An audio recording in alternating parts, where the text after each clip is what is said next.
Most students don't realize this, but the built-in Desmos calculator on the SAT isn't just a tool. It's your secret weapon.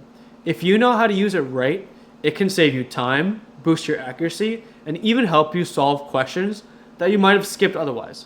Hi, I'm Mana from Evergreen Prep, and in this video, I'm going to show you the insider tips and tricks to dominate the math section using the Desmos calculator. Stick with me because once you master this, math questions will never look the same again. All right, so without further ado, let's just go ahead and dive right into this. I'm not going to waste more of your time. So yeah, the first use case we're going to talk about for Desmos is obviously single variable equations. This is probably the simplest use case there is. You can probably do these on your own, honestly, but if your brain's just tired and you're just feeling over it, I guess you can do it this way as well. So the question could look something like this. And what you can basically do is there's two ways. You could either do this. You can either just like literally just plug it in, obviously. Huge surprise there. And let's see, so your answer will be the place where you kind of have this x-intercept over here. In this case, it'll be just x equals 1 will be your answer. But also an alternative way is to do another scenario where you have y equals to the left side, and then you have y equals to the right side. So in this case, it would be y equals 4x minus 28. And we have on the other side, which is y equals minus 24. And then in this case, we make it kind of like a system of equations. And then we can just like quickly look for the intersection. In Desmos, what's amazing is that the buttons are sticky. So if you click on the intersection, it'll tell you that it's 124, and that's exact. So yeah, in this case, our answer is x equals 1 once again. So yeah, let's move on to system of equations now. So system of equations, let's go off an example that looks something like this. There's also a huge surprise there. You're just typing it in. So literally just y equals 4. And then in this case, we have x equals y plus 6. You're going to be hugely surprised. Again, you're just looking at the intersection, which is right there. Tap on it. So 10, 4 is the solution to this equation. When x equals 10, y equals 4, and that's the same for both of them in that case. On the same front, like if you want to find intercepts, it can look kind of something like this question over here. The function g is defined by g of x is equal to negative x plus 8. What is the value of g of 0? So basically it's asking you for the y-intercept, basically when x is equal to 0. So all we have to do in this case is, again, just plug it in. I'm going to use y instead of g of x for obvious reasons in terms of graphing. But yeah, so y equals negative x plus 8.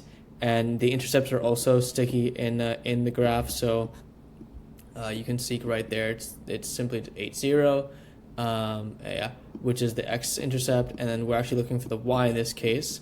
But yeah, the y is also 8. It's just 0, 8, which is that coordinate right there. Finally, we can talk about the maximum and minimum of a quadratic, which is basically referring to the vertex, depending on whether the quadratic is going up or going down. So let's look at this question here. In this case, we're just going ahead and typing it in, and then let's see what happens. Instead of p of x, I'm obviously going to just use y again. So y plus 57 is equal to x squared in this case. And we can see it's a beautiful parabola that's going upwards, which means that we're going to have a minimum, since technically the maximum either doesn't really exist, or I guess you could call it infinity, but really doesn't exist, right? And then this minimum right here, click on that. And the minimum is 0, negative 57. That's the vertex there.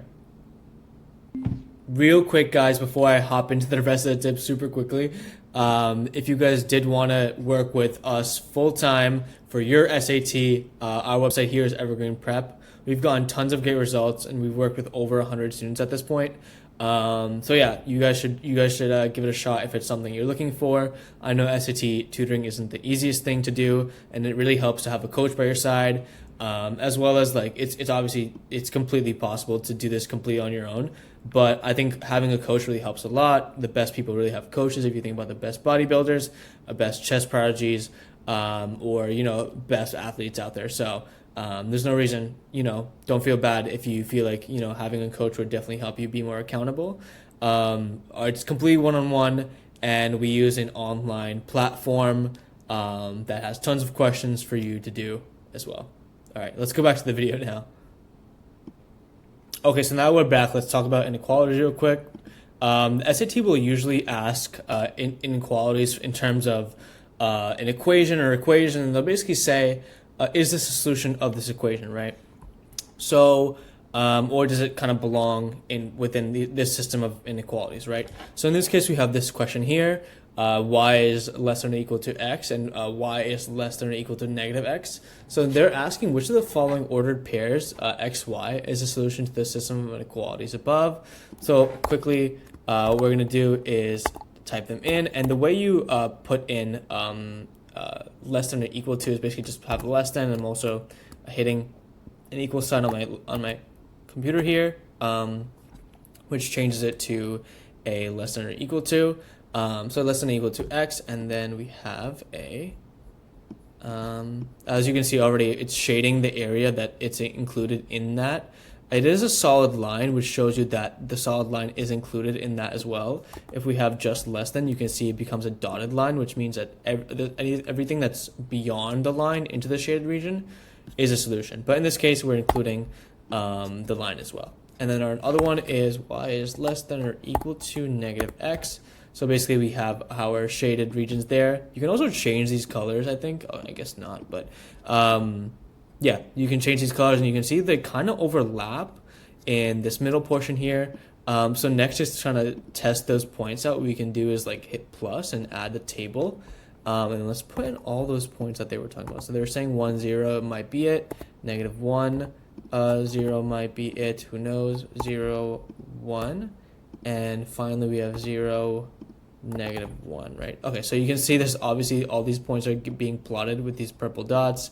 And they're in each of these, sort of areas over here. The only one that's in our overlapped area that's, kind of like halfway between, here and here is 0, negative 1. So that's our answer over there. Also, quick tip, really often on the SAT, you'll have a system of equations, and they'll literally just ask you like how many solutions does this have? Does it have 0 solutions, or does it have 2 solutions, whatever, so on. So obviously, like if you can plug both of them in, right, the systems, the number of intersections is basically equal to the number of solutions that there are. Another thing that Desmos makes really easy is functions in basically calculating, right? So if we have a question like this, for example, where we have f of x is equal to 2x minus 1 over 3, and we want to basically get f of 5, you really don't have to plug it in. All you really do have to do is just type it in. So literally type it in as is. F of x is equal to, let me put it quick there, 2x minus 1 over 3, and then it gets graphed, and then you can just type in f of 5, and it'll literally tell you down here it equals to 3. So yeah, it makes your life a lot easier. Another type of question you'll see is like median or mean questions, and these are literally plug and play out of the box. So if you can literally just say mean and just say all these numbers, and you'll basically be, given the function, it'll tell you exactly what's in there. I'll just literally copy and paste these same values over here, and so we can literally have the median and mean without doing that. Honestly, there's a lot of times where you'll also see questions that basically say like, okay, if this person gets this score in golf, or they get this many points in the 5th game, what's their median or mean number of points? You can basically also introduce a variable in this, and not many people know this, and basically it transforms these equations into potential like graphs of the median. So depending on what it is, you can see the mean and the median with a variable like x thrown into the mix as well.